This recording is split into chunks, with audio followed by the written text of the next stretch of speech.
Kids have lost so much instruction as it is. So another day of lost instruction honestly wouldn't be good for them. H.D. Woodson High School history teacher Stephanie Ogunaike received the second dose of her Pfizer coronavirus vaccine today.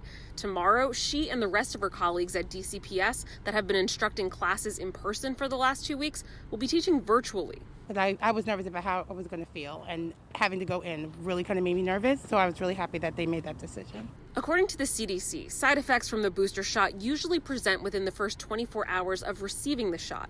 With that in mind, DCPS decided to make it a virtual day across the district. Even if I'm not feeling well, just the sheer idea of my kids being even further behind, I wouldn't even feel comfortable just laying there in the bed.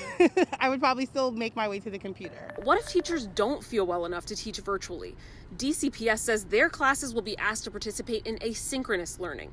DCPS teacher Will Gomez says while virtual learning makes sense for tomorrow, he hopes the district will focus on getting more kids back into the classroom. As a parent of 2 kids in elementary school, I see what they're learning and their teachers are doing a great job, but I know they'd be learning so much more if they were actually in the school building with their teachers there. Washington Teachers Union President Liz Davis says class sizes in some DCPS schools are low and questions the number of DCPS staff being called in to instruct them.